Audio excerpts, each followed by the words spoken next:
speaking out from somewhere inside. A ray of sunlight that reaches the skin from a star in a galaxy somewhere within.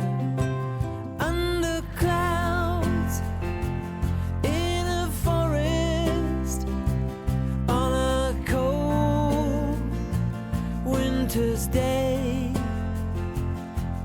the fire of summer seems lifetimes away. In the eye of a beggar in rags on the street, the cold of despair has frozen his heat. The beauty we hide is speaking out from somewhere inside. A ray of sunlight that reaches the skin from a star in a galaxy somewhere within.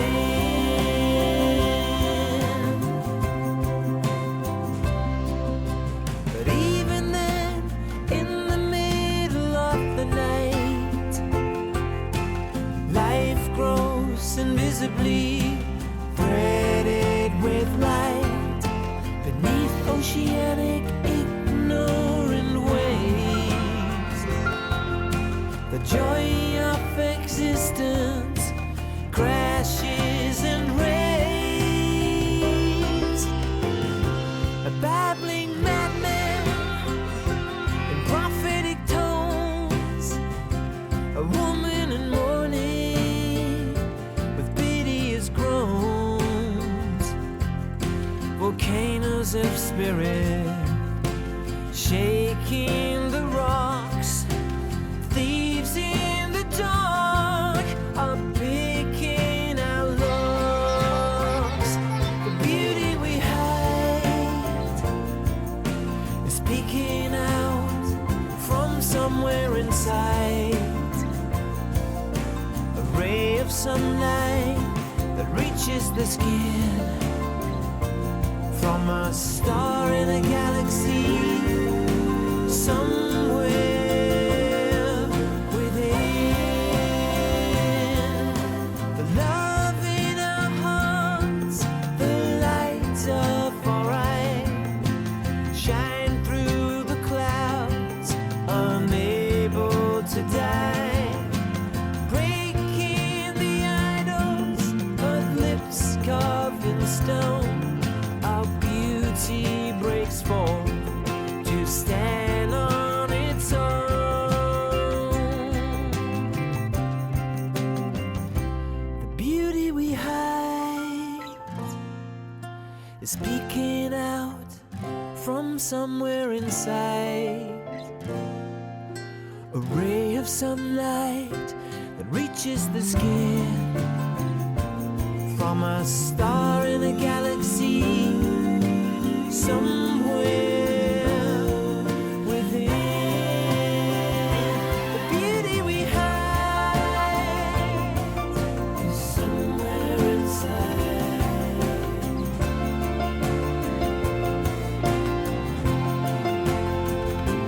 The beauty we hide is somewhere inside.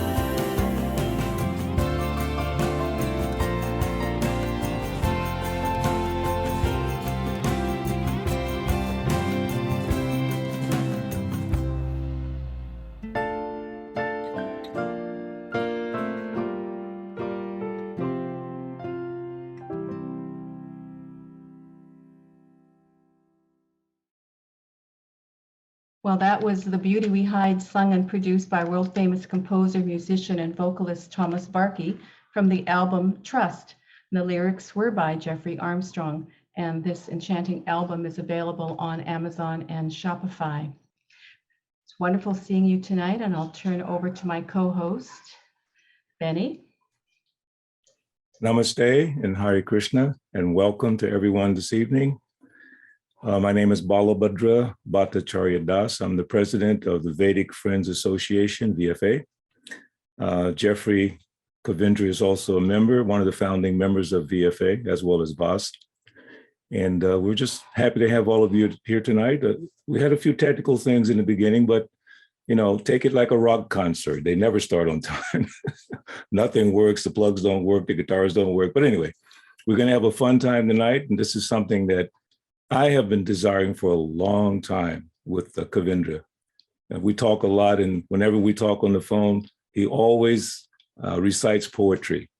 So I begged him, I said, you have to do it for the crowd tonight. So he agreed to do it. So thank you so much.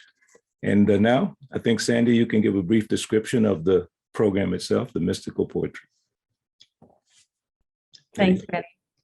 Well, mystical poetry contains many secrets and nuances of meaning that were given by or inspired by divine arrangement. The poet is merely the instrument of this process. Kavindra has been writing poetry since he was 13, and to date, he's written over 2,000 poems on various subjects in many different styles. But these particular poems literally drop down in a few minutes. He hardly can write as fast as they come out. They require no editing other than spelling, and they really, truly are a gift from the divine. Mystical poetry seeks to reproduce the very subtle states of spiritual perception. In India, the Bhakti and Tantric schools of mystical poetry speak in a voice that longs for intimacy with the divine beloved. They attempt to reveal the emotions engaged in the relationship between the Atma and the immortal lover, the supreme Isha. As an initiate of these ancient teachings, Kavindra embodies and is able to pass on the sublime fruits of these sacred traditions. These poems initiate the listener directly into the ecstatic emotional states of spiritual bliss. His poems are literally windows into the divine realm that were revealed to him during profound states of meditation. They are an expression of the possibility of ultimate intimacy and profound emotion one can share with the divine, according to the Bhakti Yoga tradition of the Vaishnava mystics. These poems can be read again and again as a means of altering your consciousness. In fact, they're almost a kind of drug or a very concentrated liqueur that can be quite intoxicating for the Vaishnava Bhakti yogi. I'll turn that back over to Benny. I hope that was a brief introduction and give you an idea of what mystic poetry is all about. Think of Rumi or Tagore, these kind of poets, and Kavindra. Benny? Wonderful, wonderful. I have a special verse for Jeffrey Kavindra. It's from the Chaitanya Charitamrita, translated by our spiritual master, our guru. He and I have the same guru, Bhaktivedanta Swami. And this is from the Chaitanya Charitamrita. This is for you, Kavindra. Tumi Bada Pandita Mahakavi Shiromani, Yanra Muke Bahirai Aiche Kavya Vani. Translation. You are the most learned scholar and the topmost of all great poets. For otherwise, how could such fine poetry come from your mouth? Hare Krishna.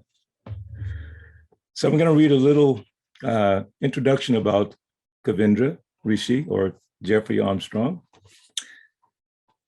He's a best-selling author of numerous books, including an award-winning book of poems, The Night We First Met, A Mystic Journey, and most recently, a decolonized, clear, and elegant translation of the Bhagavad Gita titled, The Bhagavad Gita Comes Alive.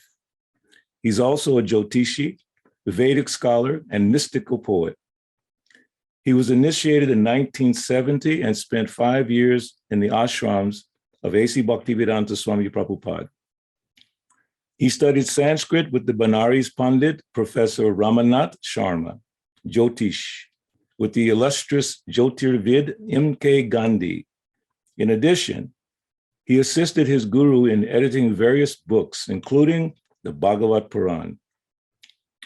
Many will remember the widely renowned Change of Heart album, plus 3 others, Nature's Secret, Take Me Back, and Excuse My Soul. from that same era. Jeffrey wrote or edited many of the lyrics on those albums, which were composed and performed by Michael Cassidy. Jeffrey is an initiated practitioner of the Vedic knowledge for the past 50 years. He has constantly practiced and meditated upon the deep meaning and profound mystic visions contained in the original Sanskrit poems. So it mentioned about change of heart, and I have to say this, and Jeffrey knows what I mean by this, that I am part of one of the oldest Hare Krishna bands in the world. It's called the Murari Band. So when we started in 1975, we didn't have a name. It was just myself and our sister, God's sister, Nardi. So at that time, the Change of Heart album was out. So the first name of our band was the Change of Heart Band. And we did all the songs, but I had not met Jeffrey yet. I only met Jeffrey, how many years? Maybe 4 or 5 years ago. And I was completely, my mind was blown that he is the person that wrote the songs that affected my life to this day.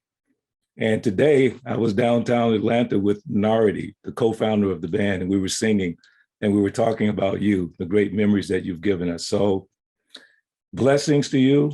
And we're just waiting to hear your poems for everyone tonight. Thank you so much, Kavindra. Hare Krishna. So everyone, please welcome Kavin Darishi, Jeffrey Armstrong. Thank you, Balabhadra Das, my dearest friend and divine in the same line of beauty and elegance. The most unique feature of bhakti to the artist is that it finally makes ultimate sense out of beauty, because beauty is the motivating force behind all of this compulsion that the artist feels to make that beauty more visible in the world around us. Partially because, except for the world, we humans are so often creating chaos and destruction rather than beauty. And therefore, it's a rare and delicate and amazing occupation to allow oneself to be the musical instrument through which that beauty passes. In bhakti, that beauty goes back to a being and not just to an abstraction, not to a oneness, not to merely an emptiness, all steps along the way. But it goes back to the ultimate interaction with the source of beauty, and that is Vaishnava Bhakti Yoga.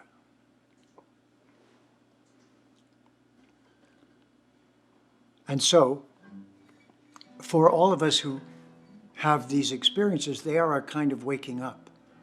Even if we appear to be awake, we could be sleepwalking.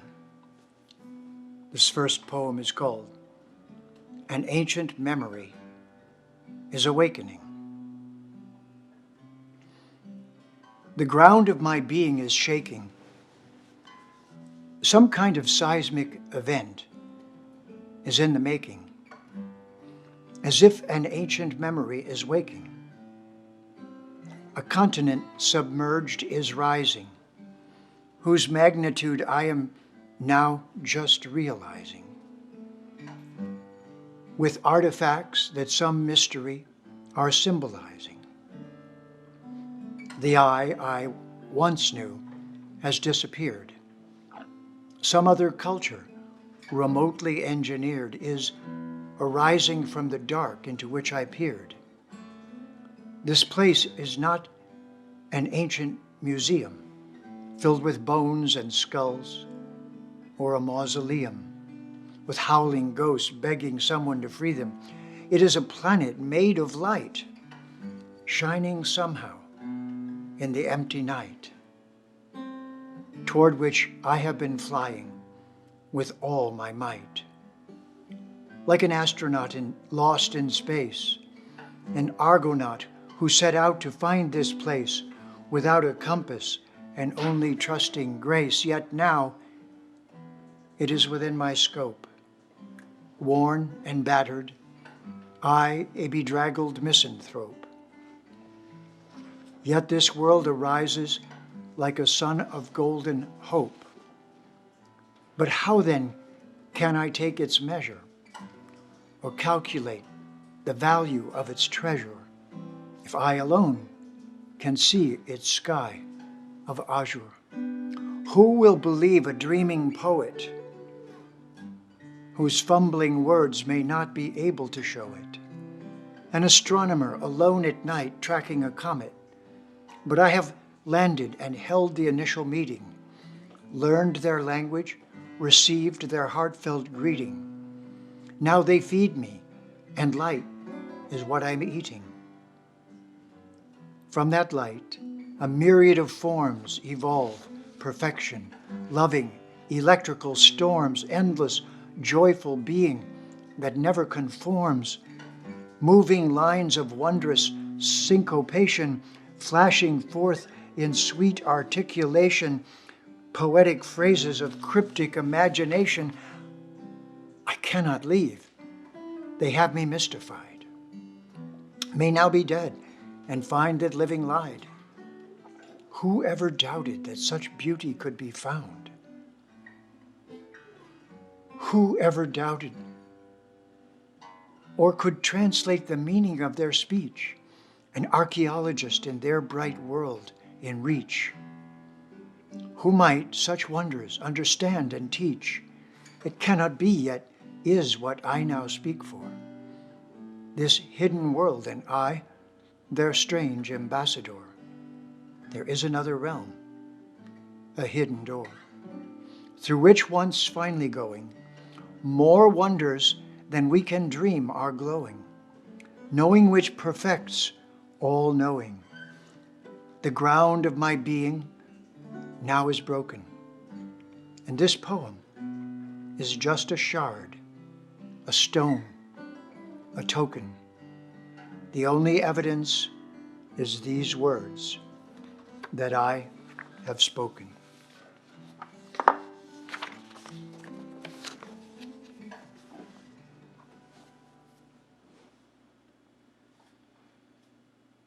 In our journey, our desires lead us forward. But again and again, we have a few moments with what we desire and then it goes away. And so we either become cynical and no longer believe it's possible, or it becomes our grand search. This next poem is called, Could Our Desire for Joy Be Truth at Last? Listen, friend, for time cannot be trusted. This life of ours is a puzzle upon a table. It is a lock whose key has somehow rusted. But we must find the secret while we are able. First, observe we do not want to die. We cling to life, we cling to youth, and do not wish to age. The pain of birth causes all to cry, and disease overtakes us at a certain stage. Notice how we resist the idea of death. Desire stays fresh until our dying day. We swim in air, unconscious of our breath. We are forced to work, yet wish that we could play. At first we seek the pleasures of this world, and then become an addict to our passion. Swept by circumstances, our life is hurled down paths unknown, by politics or fashion. We work for fools, serve masters with no name, go into debt for things we do not need, neglect our true self while chasing gain and fame, driven by anger, a prisoner of greed. As children, we are impatient to be old. In youth, we burn too hot and waste our breath. In old age, we lament, turn gray, go cold, and spend our savings trying to run from death. Each animal has a natural habitat. They mate in season, live their lives and die. But humans have no home. Think on that. We are the only creatures who wonder why, building dams and bridges, flying to space, 8-lane freeways polluting the planet's air, we drive and are driven in the endless human race, but in the end, our race is going where? Is it progress, making our wheels go faster, surrounded by strangers with phones? We are alone. Have we not become the means of our own disaster, reaping the seeds of destruction that we have sown? Seeing all this, some argue we should renounce, give up desire, enter the endless void. In sadness and frustration, they denounce the beauty and pleasure previously enjoyed. No supreme, no Atma, no joy, just emptiness. An addict in withdrawal, a silent stone. Annihilation becomes their happiness. Iconoclastic, they sit in the dark alone. To enter the void and remove the self, they chant, counting breaths in silence and retreat. Nirvana, the path of those who live but cannot. Detachment without beauty is defeat. Ponder this. Is the sum of life a zero? Are beauty and truth and love an empty illusion? Or are we on a quest, an immortal hero, trying to wake and find our true conclusion? Another view that haunts us is the one. The drop becomes the ocean, its teachers say.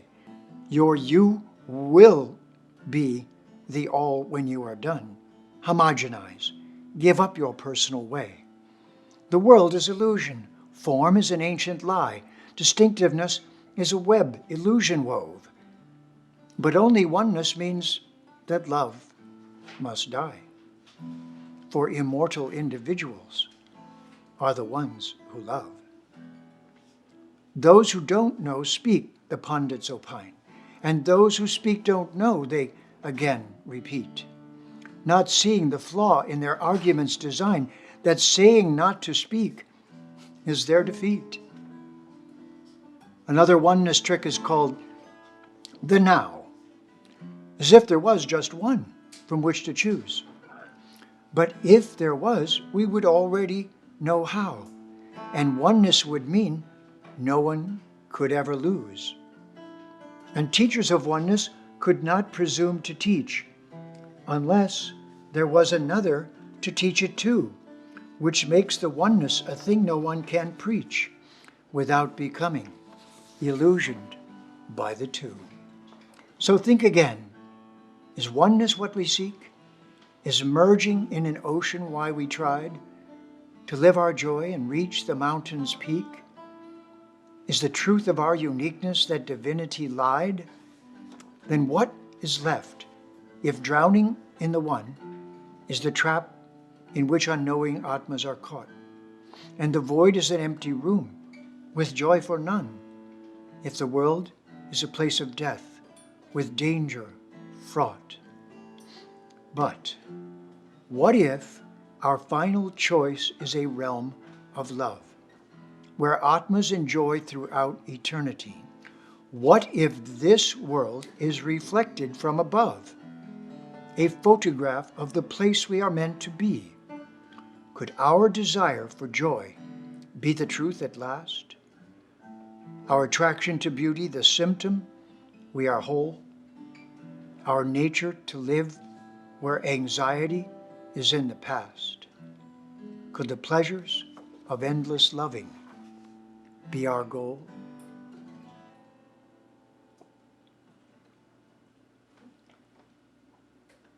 And next, we've seen a miraculous thing in the last 30, 40 years. After colonization did so much damage in the world, and especially to India, to Bharat, wave after wave of yoga practitioners started coming to the West, not just from India, but the whole world began to participate. There are hundreds of millions of yogis. Because yoga is the activity that blind faith religion does not offer. Yoga is the individual finding the ultimate and entering into a loving, intimate relationship. This next poem is about yoga, and it's called Kriya yoga, aha.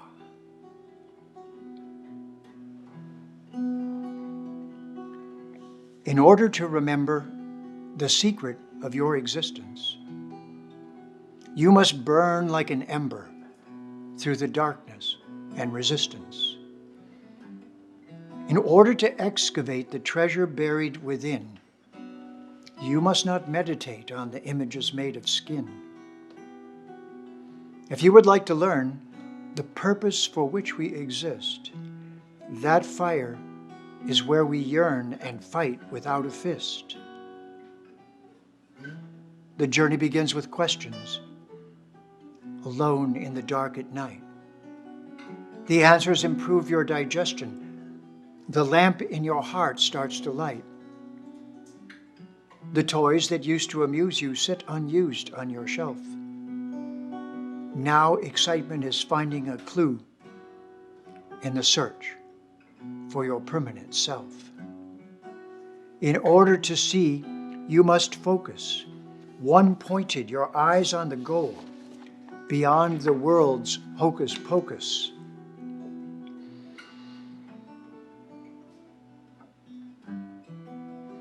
That has had us in its control. To regain your vision, distractions must not cause your purpose to waver, and thought must be turned into actions, so truth starts to rule your behavior. Then bowing before what is greater shows that the ego has cracked. This allows you to become a creator and quickly absorb what you lacked. Then a rush of deep feelings will flood the desert inside, whose blooming will soon be revealing the beauty within that you hide. That inner world so enchanting will quickly become your new home as your tongue gets addicted to chanting. The opium of yogis is Om. A drug that will heal the distortions. The thorn will give way to the rose as your body regains its proportion and the life force leads to each pose. Your now steady mind will not waver. When the winds of change shake the world, your Atma will seek a new flavor, stretching below where she's curled. Awakening now from her slumber, your Kundalini will arise with flashes of lightning and thunder, shedding all mortal disguise.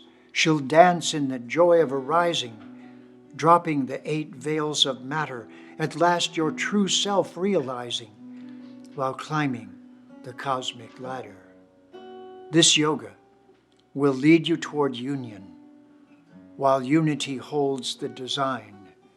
Your eagerness for a reunion will lead you to the divine, past the shining realms of the devas, beyond Indra's net of the stars, now dreaming of bhakti and seva.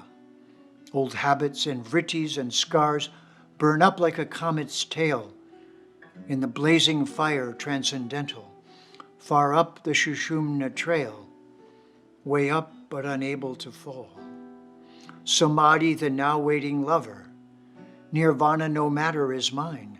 Amrita, the drink you discovered, the nectar that saves you from wine. The portals now open to Brahman, bright home of all yogis in sight. There the gardens of sweet Bhagavan are waiting to share their delights. Tapasya, Svadhyaya, Pranidhan. O Ishvara, I long to return, to walk in the fields of Vrindavan, to dance with you when it's my turn. I hunger to taste from your hands the ambrosia of sweet loving grace, to rejoin your eternal band, and again see your smiling face.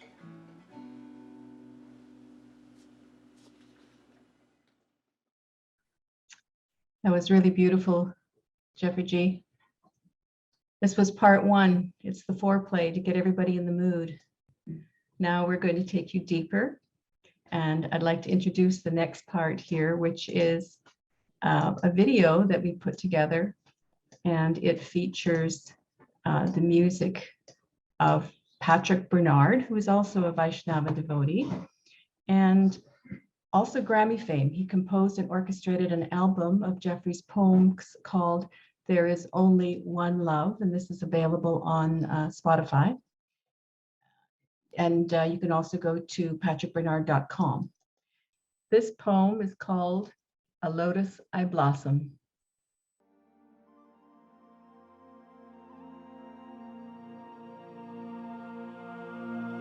O my beloved, I long for your touch. The wind blows your name across the sea. Everyone says that I love you too much. But too much is never enough for me.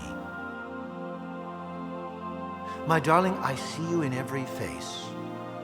Their eyes, twin gates to your mystery, shine like stars in the vastness of space, sparks from the endless sun of your beauty.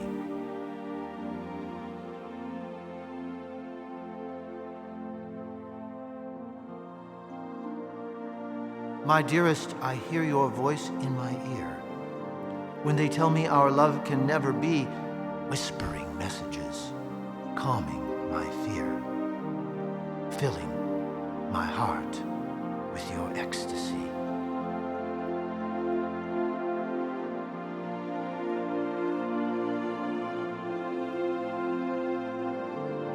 Sweet lover, I dream of a kiss from your lips. My dream is an endless fantasy. From the well of your mouth, I am drinking deep sips. Like a lotus, I blossom infinitely. Oh, my beloved, I live in delight and wait for the day when again I see your body with mine in the endless night, loving you into eternity.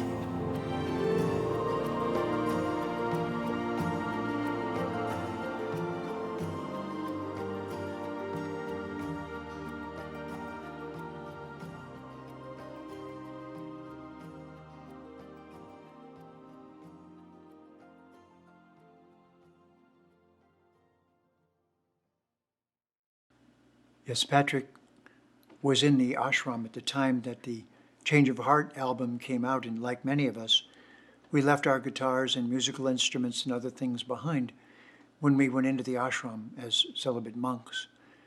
And he told me this story later on to Sandy and I when we met him. He said, I was in the kitchen one day in the temple, washing pots and cleaning up after the dinner that had been cooked for the whole temple. And this music came over the loudspeaker, and it was Michael Cassidy's album, the one that he and I did together, A Change of Heart. And when Patrick heard it, he began to cry, he said. And he, the next week, went out and got his guitar and began to play and write songs again. And so he became one of the greatest that the Krishna consciousness movement has produced. Musician, singer, songwriter, artist, exquisite artist. He lives in Quebec. He's Quebecois by birth, and a marvelous, beautiful artist in all that he does. And so he was so excited that he put an album of my speaking poetry to music. And it's a marvelous, beautiful album, reflecting his refined bhakti and beauty. And so it is that we not only yearn for the beauty of the divine, but being in this world is a constant struggle just by the nature of the world. Even when we decide to seek which is most beautiful, the world does not necessarily. Our modern world is a witness to this. So this poem is about how much we must struggle as an individual being to stay on track in a very difficult world. And it's called the last thing that I wrote. This poem was written with my blood. In the midst of a hurricane, a massive flood, on the dirt floor of a castle made of mud. I sat as each word dripped upon me from a roof that stretched into infinity, whose beams were carved in the image of my ecstasy. In the ashen shadow of the lunar nodes, I have lived in countless such abodes and walked barefooted down endless, nameless roads. Beneath the wishing stars, who stood aloof, ignoring my imprecations or demands for proof, eating my time, ignoring my age or youth. Alone until my singular focus became a point of light emitted by a flame, burning upon the wick of your sacred name, O Sarvanamavan. Your alphabet has shaped all this and fashioned Indra's net, so all of it is you and yours, and yet a mystery remains for which I yearn, a need I cannot extinguish, from which I burn. There still is more about you I must learn. How have you charmed the world, driven them mad? Why does the rising sun make everyone glad? And why are we trapped in the past of what we had? Who has built this prison in which we dwell? Why is it that all we want is to buy and sell? Is this some lonely island onto which we fell, made of parts and lasting a year or two? A puzzle, it seems, constructed from parts of you. A circle of animals revolving around a zoo, and even this paper dissolves as I pen these words. I wait for you in this forest of absurds, watching the sky for messages from the birds. I sing your names as if you just might hear calling out, beloved one, draw near. Hey, Govinda, oh Bhagavan, my dear, find me, seek me, search with all your might. Hold the lantern steady. Oh, you are my light. These words are all I have to offer tonight. My dreams, the peeling wallpaper on the wall. My hopes, the sound of footsteps down the hall. Your name's the only number that I call. There is no bottle in which to place this note. I cannot swim and do not see the boat. These words of love are the last thing that I wrote.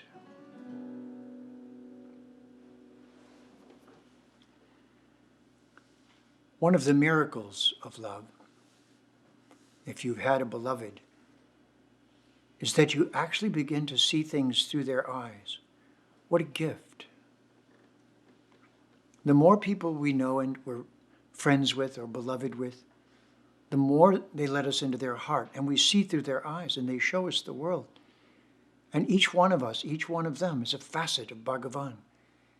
Each one is a window into the ultimate, is a facet of that beauty shine down here. And so all of us who feel that way hunger for Bhagavan, and eventually we start to see the world through Bhagavan's eyes. Seeing through your eyes. Dear Bhagavan, it has finally occurred to me that I am seeing everyone through your eyes. So let me apologize on their behalf, but first for myself, sadly, the foremost fool amongst them. I too have wasted my life in vain pursuits. You must know how lost we are. So it amazes me how patiently you wait inside of every heart? How does your love remain so constant? Where does your inspiration flow? It appears that unknowingly, they are imitating your autonomy. Their ego shell was designed to withstand the fear of death. Their senses make them selfish. Their passion obscures the mind. Competition with one another makes them blind. Private interest has usurped your throne. The voices of your divine friends are drowned in the cacophony. The noisy onslaught of consumption fills them with everything but you. They steal your pennies but miss your gold. Meanwhile, the world is shrinking, being diminished at a terrible rate. Perhaps someday we all just shrink too small to be of any harm. But where have all these rats come from? What has taken their vision away? How do you stand the foolish chatter of everyone asking for things while never loving you? How do you forgive the cruelty, the disregard for life? I see them now through your eyes, but mine are filled with tears. I want to help them grow, but they are so ugly, I only flee. How does the endangered species teach compassion from within the zoo? Is this your final lesson? To watch them ruin your lovely planet? Smiling and teaching them love? Breathing their toxic fumes?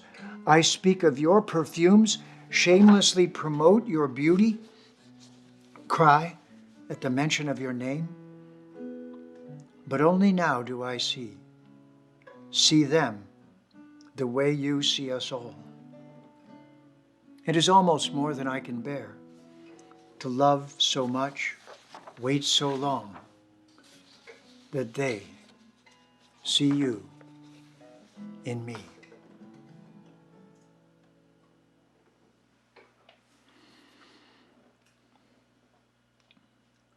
The final lesson of Bhakti Yoga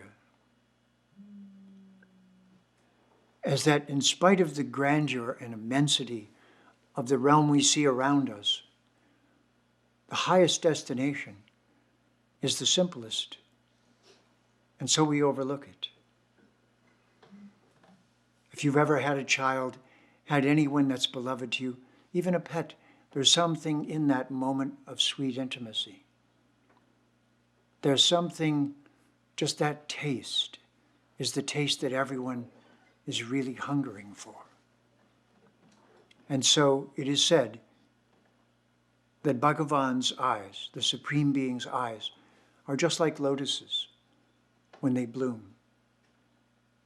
And when those lotuses bloom, the fragrance pours forth from the flower. And think of that as the love that pours from his lotus eyes, the title of our next poem.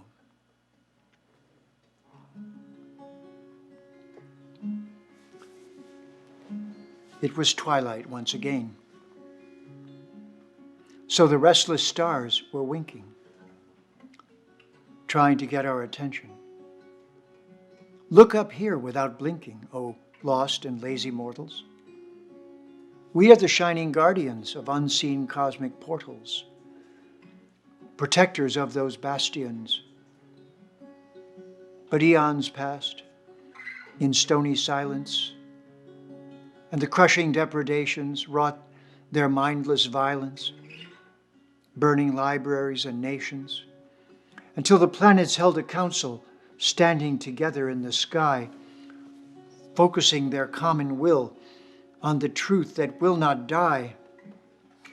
Then, from his slumber, Vishnu awoke. There, in eternal paradise, he glanced across the blinding smoke, and love poured from his lotus eyes. Love in the form of blazing spirits, streaking toward the earth aflame, racing through the night like comets, in concert chanting his holy names.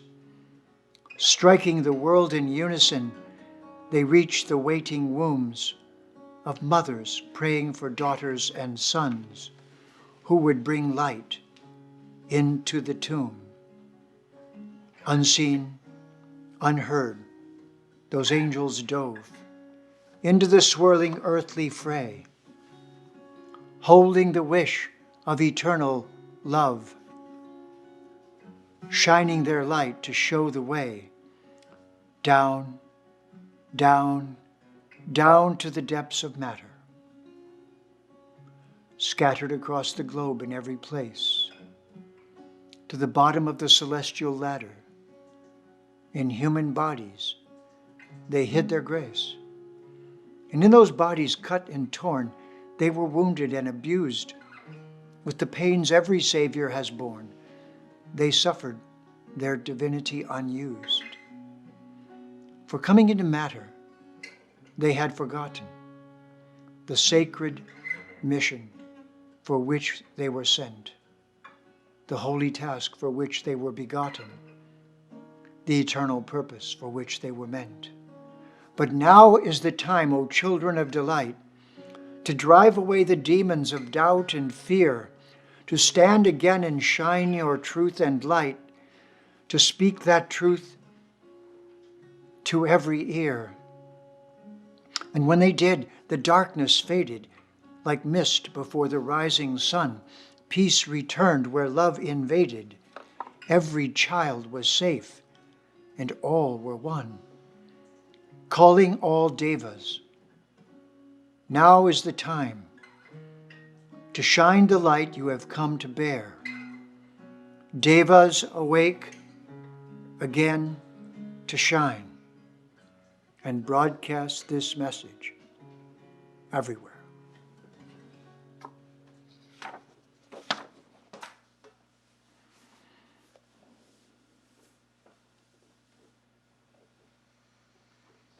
And so it is that love pours from his lotus eyes.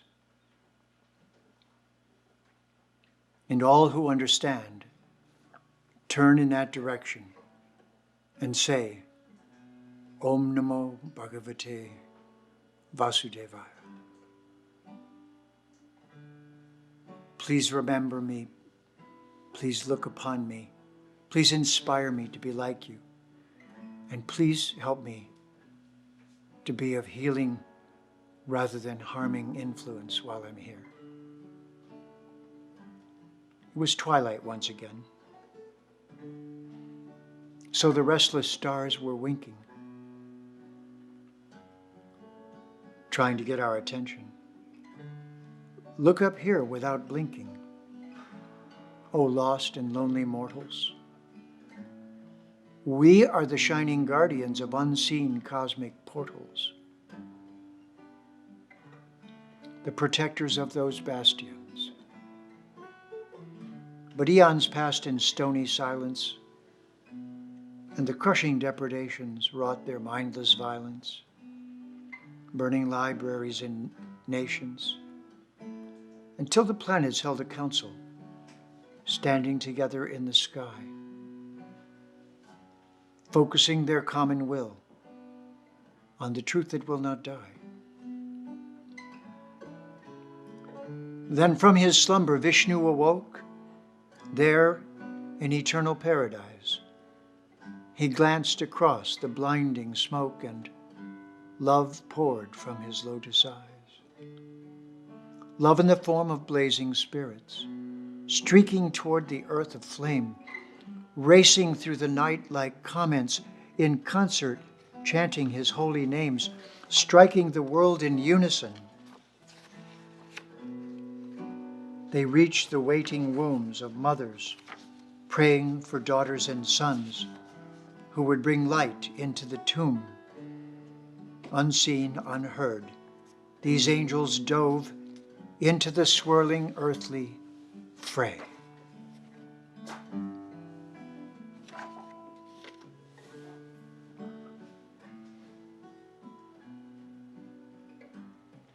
And that is all of us. now. There's another place spoken of in the Veda, demonstrated by the avatars. And if you think about it, here on earth, the symbol of our joy, when we're really ecstatically happy, is that we dance. With abandon, we simply dance. In our ecstasy, we let go. We raise our hands. We spin and turn in the freedom of beauty and love. And so it is said that in Vrindavan, in the ultimate abode in Brahman, Sri Bhagavan dances with his beloveds. That rasa dance, that sweetest of all sweet dances, is what we bhaktis dream of. The dancing goes on.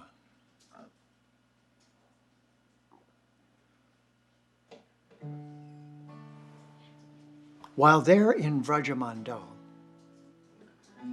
that most lovable source of all created a secret garden of pleasure,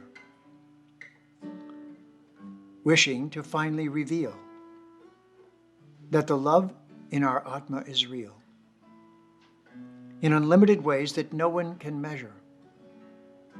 But you cannot learn to enter without an experienced mentor. To go inside, you must have a knowing guide. In that sacred and secret place, one only enters by grace. Like maidens, serve a bridegroom and bride. So, be gentle and pure. Be patient and learn to endure the material chaos swirling outside. Turn your hungry senses within, from the barren land of the skin to the secret realm that is waiting inside. So come with us now, quietly. Be sweet like the deer and the cow. Be soft like the loving eye of the doe.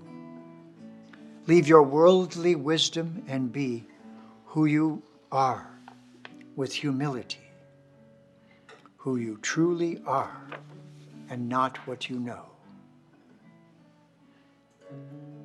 In Vrindavan, the desire trees give any fruit that they please. All the blades of grass are aware. Each flower has every scent. The Brahman environment only exists for love to be shared. So like the seasons revolve, and just like emotions evolve, changing the mood of the set with each scene, so the loving props are not fixed, but change with your mood and are mixed in an image that finally appears as you mean. So the content is finally yours in the immortal world of amours. You will look like the love that lives in your heart as you sincerely aspire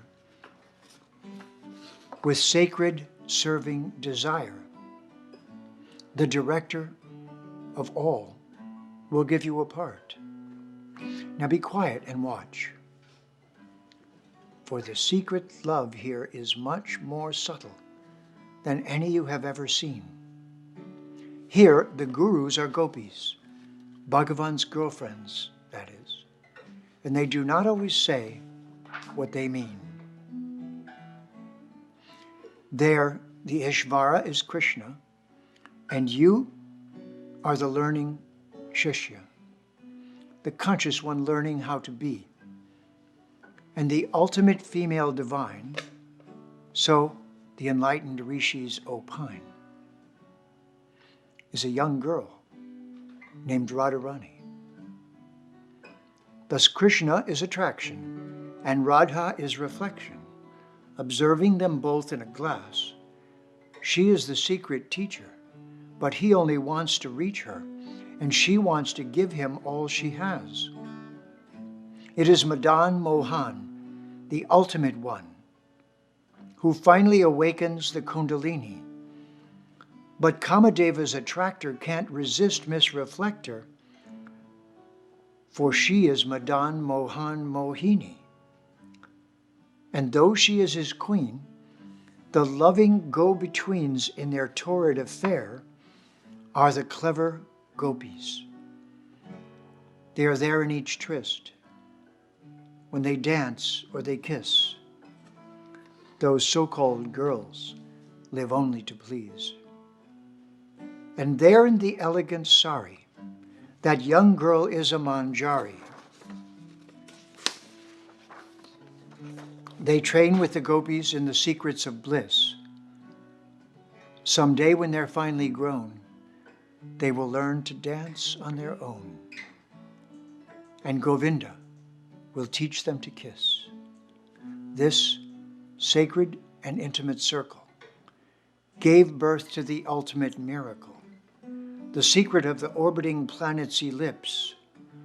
With the stars looking on, the revolving moon and sun are Radha and he, lip to lip.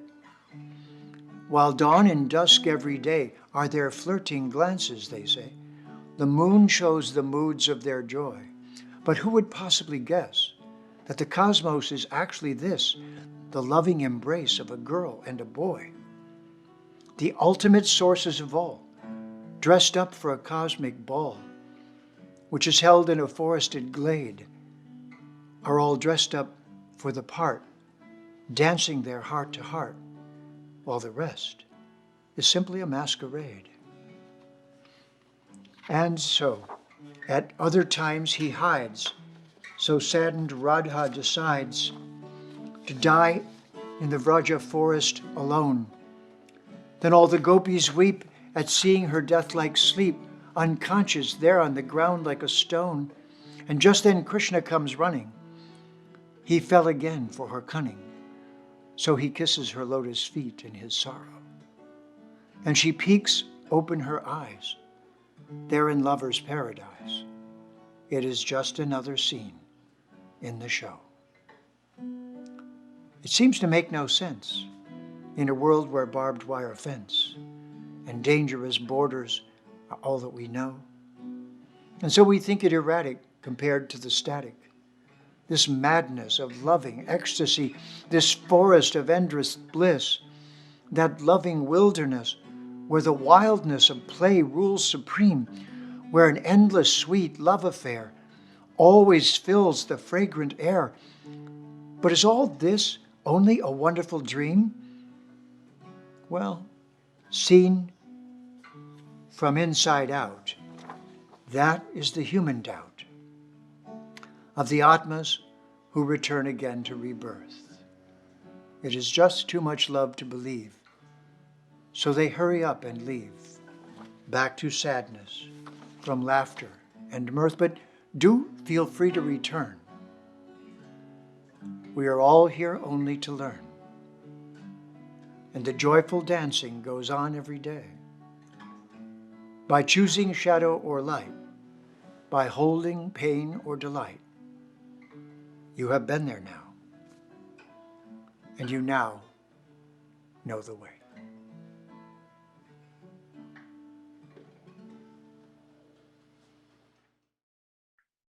And as I mentioned to you before, when they have these poetry gatherings or poetry slams, everybody pops their fingers like that in great appreciation. I'm just blown away by pretty much everything you've opened your heart to us in a very intimate way. And we've been drinking the nectar of your meditations through our ears. And it just reminds me of so many things, and I won't get into anything right now, but just the one phrase in a prayer that we chant every morning, Manaso Rasena. Manasa meaning the mind, and rasa meaning the taste. So the advanced Vaishnavas like yourself relish within your mind the taste of these pastimes. They're not like, we see a movie, we hear some song, I want to thank Brad also. I heard a little bit of Whiter Shade of Pale on the guitar. That was very sweet. One of my favorite songs. But this is real. And I think we could all feel from you the realness in your heart, and your words portray your heart. So thank you so much for that. And we're just blessed to have that. So Kavindra is very kind. He's going to be available in a few minutes to take some, have a nice conversation. It's not like question and answers, but a nice conversation about some of the emotions that have been awakened this evening. So we're going to have, I believe, Ogovinda at this point, Sandy.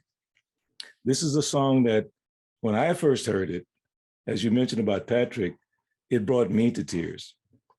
Just one line, celestial herdsman, lotus-eyed one. Coming from my musical background, I had never heard such a phrase. Celestial herdsman, lotus-eyed one. I don't know how you found it or how you came up with that, but that one line has penetrated my heart for more than almost 50 years now, practically. So thank you so much. And so we'll hear it, and then after that, we can have a conversation.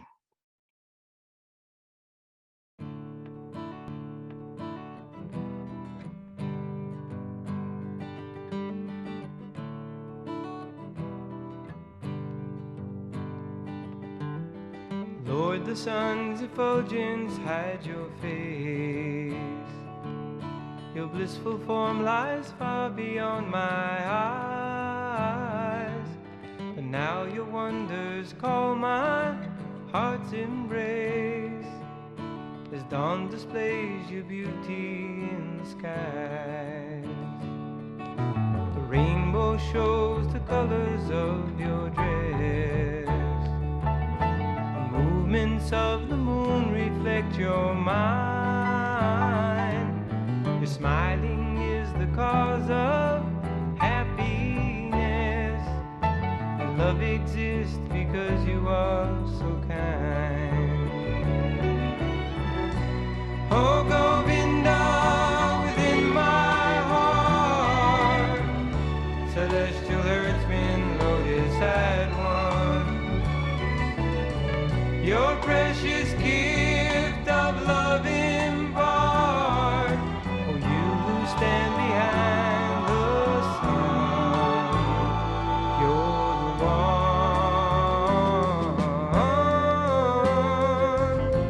You're the one in my heart. In my heart. The rolling rivers flow forth from your veins.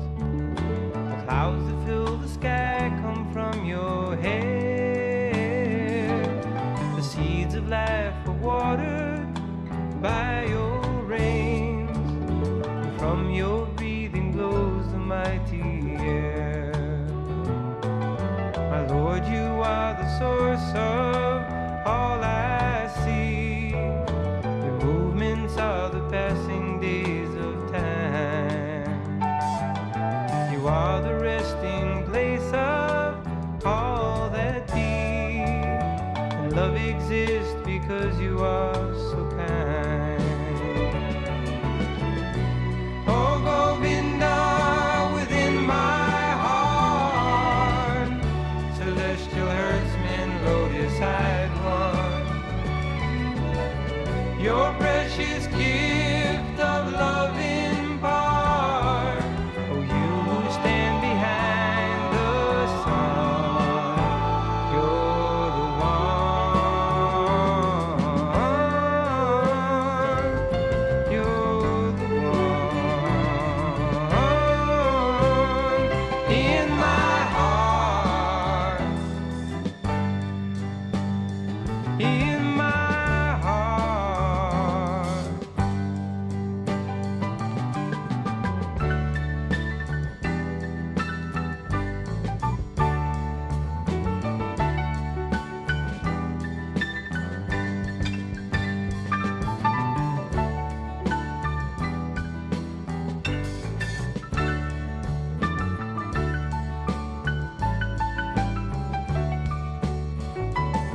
celestial herdsman, lotus had won.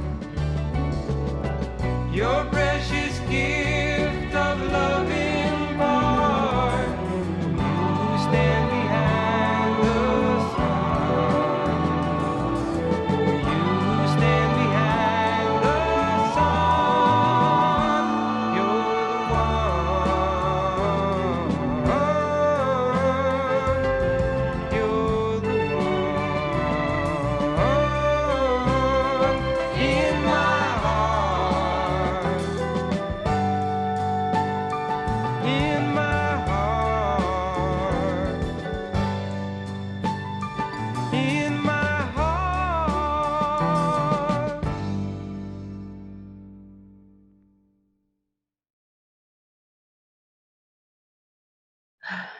Every time I hear that, it brings tears to my eyes. I'm trying to hold it together here. Me too. I've known Jeffrey for 25 years, and I have run into hundreds and hundreds of people who have heard that song, and they all say the same thing. It just broke their heart open, and especially when they know the stories of Govinda. So thank you, Jeffrey, for sharing a lifetime of poetry with all of us. I just wanted to make a quick announcement here before we move on. The poem that Jeffrey read, Love Pours from His Lotus Eyes, was one of the very early poems that he did when he was in the ashram. And there was a book that came out of that called Love Pours from His Lotus Eyes. We're going to republish that one because the poems in that one, they're just stunning. And the one that actually was in our book called The Night We First Met. And that was an award-winning poetry book here that we published about 10 years ago. So Love Pours from His Lotus Eyes is in this one, as is the words to Govinda. So you can get that on our website, jeffreyarmstrong.com, or you can order it from Amazon. And tonight we had a taste of a poem, the epic poem, the last one that he did, called The Dancing Goes On. It is actually a segment of an epic poem that Jeffrey has been working on for years on the creation story. So that one we will be releasing in a few months, and that'll be available. It'll be called The Countless Worlds, an epic creation story. So we'll announce that one on our website when that's ready. Before we go into a conversation, I wanted to introduce Brad Leslie here. Jeffrey, I'll turn it over to you. Brad has been in the background playing, and it's been just lovely to hear him. Jeffrey? Thank you so much, Sandy. And yes, Brad Leslie is a fellow mystic, dear friend, yogi for many, many, many lifetimes. And this lifetime, an exemplary adult who takes young men who are finding their way out on journeys in nature, a sort of indigenous Caucasian, right, who lives in both worlds and walks in both worlds and plays music in both worlds. So Brad is a dear friend of ours, and as you can hear, a wonderful and exquisite musician. So thank you, Brad, for joining us. Thank you, Jeffrey. And now, just one more poem. Oh, maybe two. Okay, just one. This poem, there's a particular stage of bhakti in which the mystic has a direct conversation with Bhagavan. And it's the same as in the Bhagavad Gita. Krishna says to Arjuna, we're best friends, I'm going to share this knowledge with you of myself. So this is a very important thing to remember, that one should never become pushy, aggressive, and fanatical regarding this message. It should always be tasteful, sweet, friendly, and personable.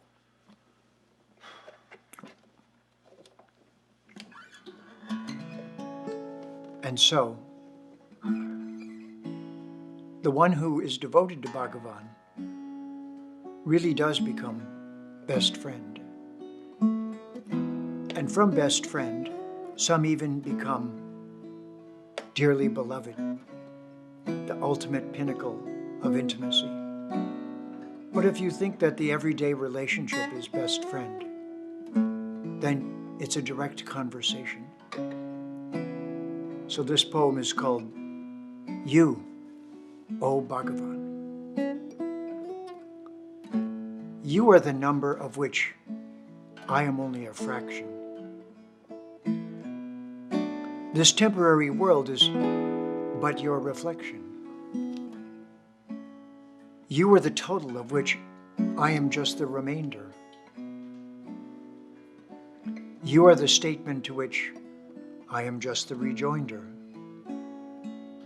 You are the sequence in which I am merely a digit. You are a giant, and I, of course, am your midget. You are the form of all, and I am an angle. You are the Isha of all, and I am your angel. You are the source of life, its final protection. I am just like you, your golden projection. You are the movie broadcast on matter's screen. I am an actor playing a part in the scene. You are the riddle to which I am seeking an answer. I am your partner, and you the original dancer. You are the cold against which I pull up the covers, the heat that is scorching the world in the passion of lovers. You are the cord that is cut when a baby is born. You are the tears in our eyes when her passing is mourned. You are the moon, while we are the numberless stars. You are the truth, in the presence of which we are liars. You are the forest, in which I am merely a leaf. You are the truth, toward which I crawl with belief. You are the mystery I've been trying to solve, trying to be you or running away to dissolve. One day I love you, the next day you drive me insane. I find you in bliss, then throw you away in my pain. You are the light of my day and the doubt of my night, my wish when I pray, my vision in pillars of light. You are the truth who leads me to the conclusion. You are the way I find in the midst of confusion. You are the formula everyone is trying to find. It is you we will see when we are no longer blind.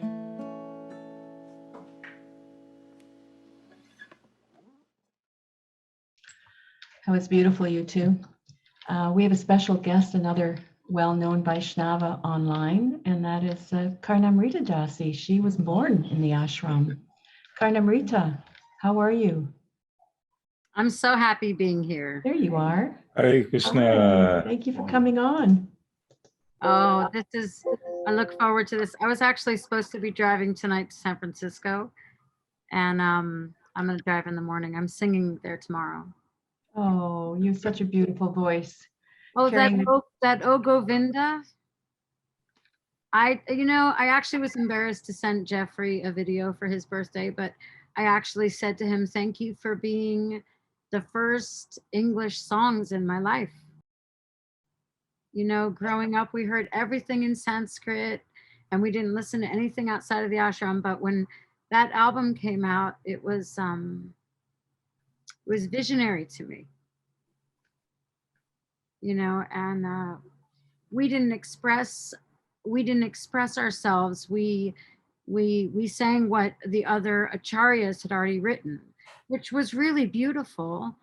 But this was someone that we knew singing these very intimate, personal lyrics. And yeah, my visual of Krishna was very personal because of that album. Well, I remember you coming to the retreat and you practically knew the lyrics to every song on those albums. There isn't one word I don't know. There's a funny story. Jeffrey's sister, beautiful white girl, was in the beach in Los Angeles, and the Hare Krishnas came along the beach, and they were selling Change of Heart album. And her children are half Black. So she's on the beach with her kids, and the Hare Krishnas come up and they say, "Oh, here, you got to buy this album." And she says, "I already know that album." And they said, "Oh, no, you don't." She says, "Oh, yes, I do." And she sang every word on that album. And they're wondering, how the hell did she know this album? My brother wrote those songs. Well, I can also tell you that, you know, one of the ways when the Bhakti centers around the country started to develop, they had to have many different means of making money. And one of them was they would sell, I was with my mom in the vans, they would sell records. And that's how I like heard the first time the name like Johnny Cash and these weird names that were not what I was familiar with. But one of the albums we sold was Change of Heart. And Right. I would always be in the little passenger seat saying, "That's my favorite."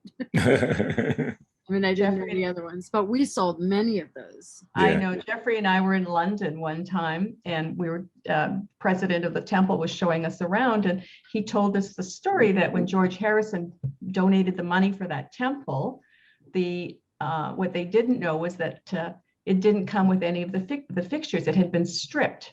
So they had to replenish all of this, the lights and the door handles and all of this stuff. And the temple president told us that they had raised 800,000 pounds and refurbished the temple based on the sales of that album. Wow. I know, we were just shocked. We had no idea. So, you know, Jeffrey's, all that money went to his guru, and we still say we can never pay back our guru. Jeffrey, do you have a comment on that? Yes, it's so delightful to hear. And I do have a short poem to our guru, and that I thought I would read. And I think this is a wonderful moment, because when you're receiving appreciation and you know that everything you are and everything you became, as the mantra says, Omagana Timirandasya, I was blind, I couldn't see. Gyanan Gyana Salakaya. My guru came and gave me true knowledge. Chakshurun Militam Gena Tasmai. My eyes were forced open. Shri Gurave Namaha. And only because this person that I had never known before, who was not getting any benefit out of it, came halfway around the world and opened me, opened my eyes, opened my heart. And so this is a short poem in praise of His Divine Grace, A.C. Bhaktivedanta Swami Prabhupada, who brought Bhagavan and Sri Krishna to the Western world, to the whole world, in a brilliant and courageous act with no money, a small suitcase with a few books in it, in his late 60s. He came alone to New York City. Just as a thundercloud pours rain upon the forest's burning plain, so you your rain of mercy send upon devotee flowers who bend and gently sway upon a breeze, their fragrance offered at your knees. The breeze is soft and gently sighs the holy name beneath summer skies, reflections of your loveliness upon their budding consciousness, while black bees humming gather around to taste the nectar of the sound. You speak, the silver moonbeams dance and fall beneath your loving glance. O Prabhupada, wandering free through Vraja's fields in ecstasy, please place your feet upon my mind. Oh, lead me, beloved, I am blind, and when I hear your soothing voice, I feel my burning heart rejoice.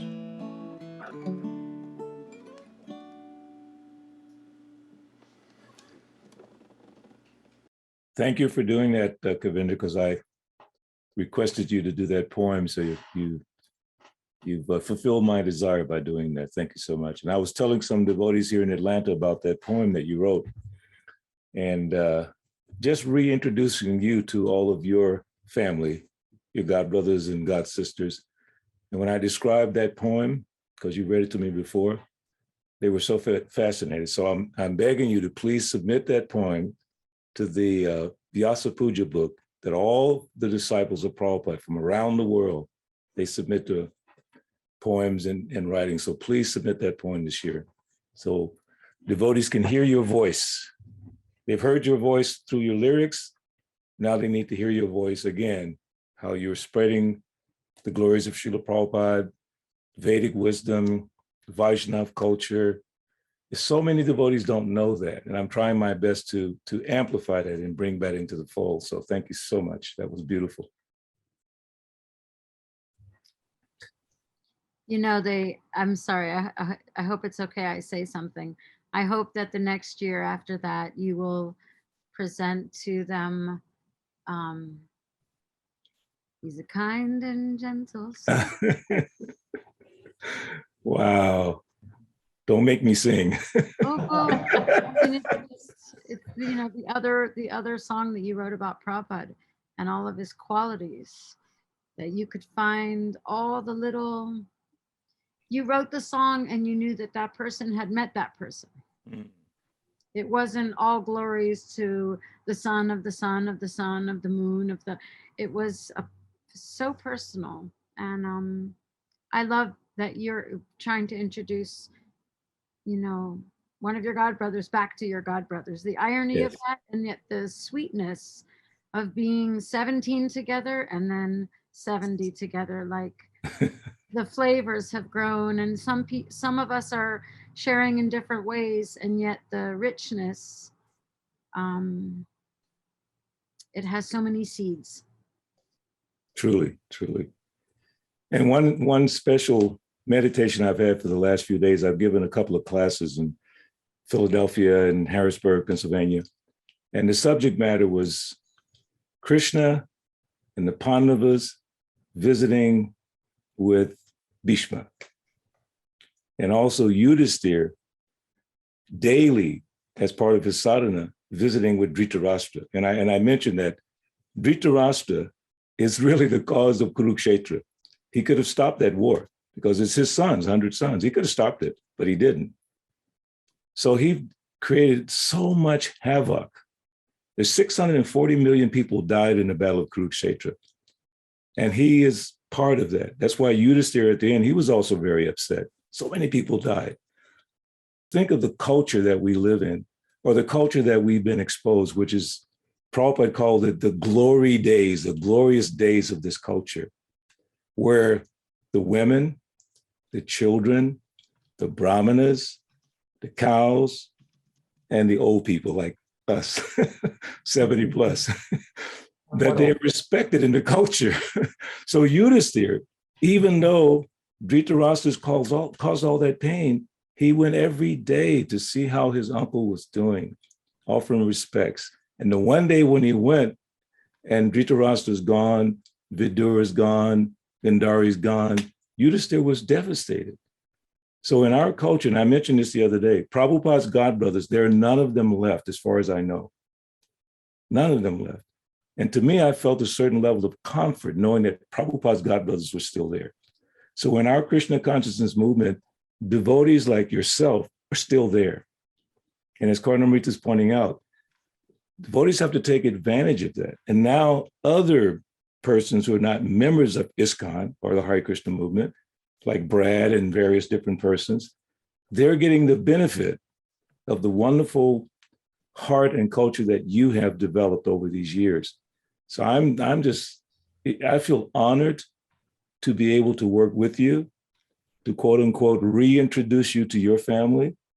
And I know they're going to be so proud of what you've accomplished over these years.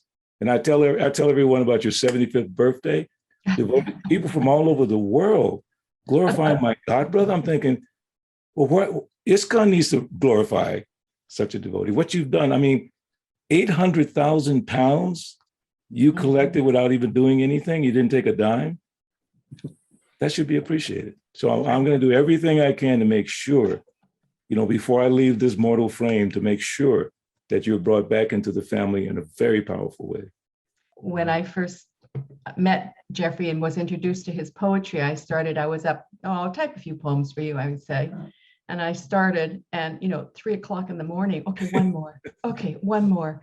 I just got so addicted to the flavor and the emotions that this poetry brought up that I promised him, and this is 25 years ago, I'm really falling back on my promise here, that he would be a famous poet while he's alive, because most of these great poets are only famous after they die. So it's my challenge now for the next year. And thank you, Benny, for your support in helping me get Jeffrey's poetry out, and everybody else Brad, thank you very kindly. Everybody who joined us tonight, thank you. I know when most people say it's a poetry night, everyone scoots the other way, but I don't know. I can't imagine a world without poetry, and I can't imagine a world without the poetry of Kavindra. So thank you for joining us, and I'll give Jeffrey the last word. Good night, everybody. Jeffrey G. Good night. Thank you so much, Sandy. Well, it is a celebration, isn't it? And nothing that I do, nothing that I've done in the last 25 years that my beloved and I have worked together is all because she's so remarkable and so dedicated. And I say she has 10 arms, maybe 20, but she does so much. And it's just such a grace. As you were telling the other story about, I had a thought you might enjoy. Sandy and I were at the Los Angeles Krishna Temple one day, and this Russian guy walks up to me, particularly relevant in the times we're in, and he says, thick Russian accent, "You are Jeffrey Armstrong?" I thought he was KGB or something. I said, "Yeah, why?" He said, "You're a Change of Heart album?" I said, "Yeah." He said, "Russians love your music." He said, "We bootlegged 10 copies into Russia, sold millions. Millions of people in Russia love your music." Nice. It was one of the most beautiful moments of my life. That it's just Bhagavan does what he will. And we hope we can do something, just something to participate. And so I know for sure, we finally found out that in somewhere's numbers are about 30 million albums between the three that Michael and I did, went out around the world. Somehow they're out there. and we're just who we are. We're just a couple of young men who at the time were trying to do something in service to their guru. So this is a miraculous and wonderful thing. And it isn't we doing it, we know that. We know when we're used as an instrument. And I am the pen when these poems come out. I am not the writer. And I know it, you can feel it if you listen. You can hear it if you listen. And I do. I listen to them and I cry. How's that for you? So there's something amazing in this bhakti as a yoga that could be a medicine if we carefully share it with the world in such a way that they're hungry for it and we're their best friend. I believe that this poetry reading is a part of what I know Karnamrita is a leader in, and I know that Balabhadra Das is, Benny Goodman is, and many others now, what I call the Vedic Renaissance. It happens when a reawakening of beauty is the medicine for the world. It doesn't happen to people, it happens because they're hungry for it. It happens because they want, and we all want, that love and beauty and that exquisiteness in our life. And that is my hope, our hope. It is the hope that drives Balabhadra Das and all of the beloveds that are following in the footsteps of our Guru. So thank you, Balabhadra, for hosting this through Vedic Friends, for all of you, for Brad making such beautiful celestial music. And we had about an hour to rehearse, but we've rehearsed being best friends. And so that makes the music part easy. And so to all of you, may this music play in the hallways of your heart and mind, and may you hear it when nothing else is beautiful. May you hear that beauty. And that is the grace of Saraswati, using us as instruments so that in your worst moment, you will remember the voices of that which is the most beautiful. Thank you for joining us. Back to Sandy. Well, if we could all applaud, give Jeffrey a big round. He was just wonderful. Benny, thank you for sponsoring this with the Vedic Friends Association. Thank you, Sandy, for all you do. It's Oh, without my you. pleasure. I have a vested interest. I can't wait for the next poetry night. It's with all that we do, for me, this just opens my heart. And I probably won't be able to function for the next few days because I'll be in such a state of bliss. Good night, everybody. Thank you for being here. Hare Krishna. Good Thank night. you to our team behind the scenes, Brad, everybody else that was out there. See you again soon.